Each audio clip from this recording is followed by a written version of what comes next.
Hey everyone, my name is Ked Frank, and I hope that you're having a great day today. And I was thinking I've been wanting to post this for a bit, and I thought maybe today's a good day. And I was talking with a founder, executive director the other day, and he and I were talking a little bit about just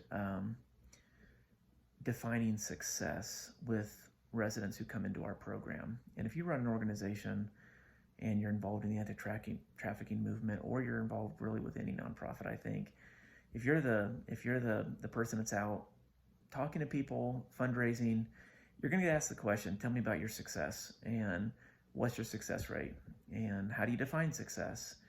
And of course, people are looking for you to, you know, give them a number that ideally wows them, ideally, is like, hey, we're doing awesome, and we're moving a lot of people through our program, whatever they're looking for. But one of the things that I've come to, and that is this idea of redefining success. And me and this director were talking about, we put these programs in place, and I've done this for years, where you have phase 1, phase 2, phase 2.1, phase 2.2, phase 3, phase 4, whatever. And you have all these boxes that you're asking people to check for them to be able to get to a place of completion or graduation. And I'm not doing that in this season of ministry anymore. And I've just decided that there was a pressure that I think organizations feel to get people to that graduation and to keep them in the program, keep them on a trajectory of checking boxes and completing things that they've put in place that, people like me have determined this is probably what is best for this resident to complete. I think the danger in that, if we're not careful, is that the resident is a part of our program, our goals, our objectives. They're checking our boxes. We're trying to keep them in place until they graduate. And, in all honesty, I feel like there have been residents in the past that probably were in a place where we could have transitioned them and moved them on to the next season and chapter of their lives. But we're trying to, we're trying to,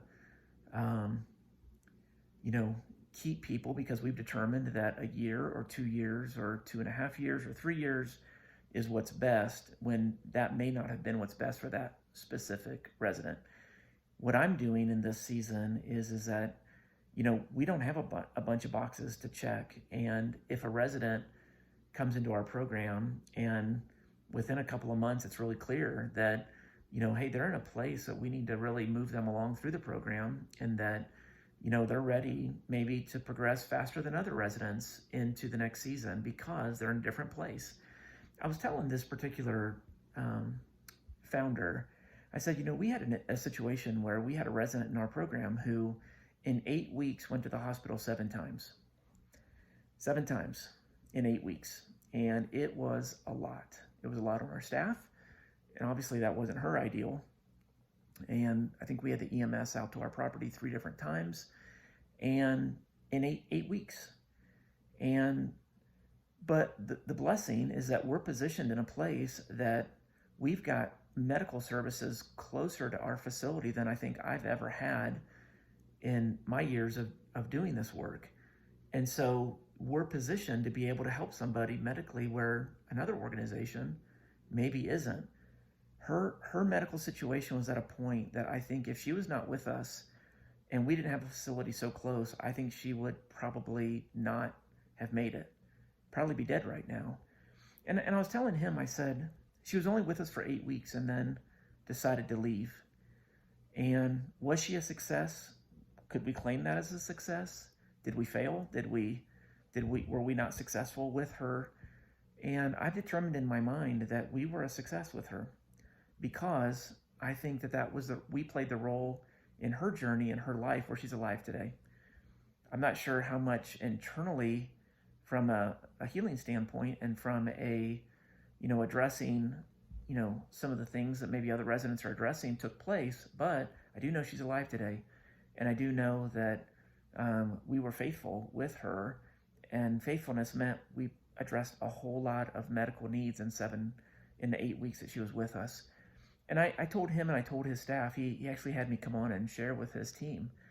And I said, we've got to redefine success. It's not a matter of did we fail or were we a success? We're only going to bring somebody in if we think that they can check all the boxes to our program.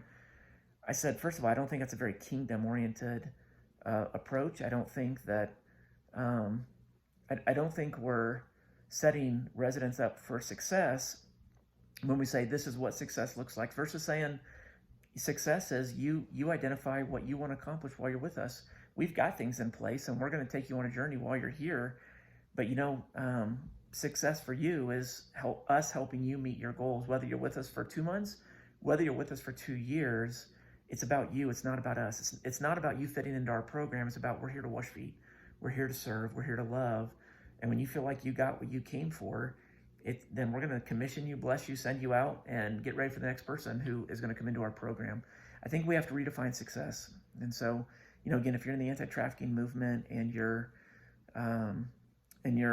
listening to this, I would love for you to give me some feedback on whether you feel the pressure for people to complete phases of the program, whether you feel the pressure to check boxes, or whether I'm just out on an island feeling this and you're not. I'd love to get some feedback. But redefining success, I think, is an important thing that I'm currently working on, and I invite you as well too. What does that mean for you and your organization? God bless.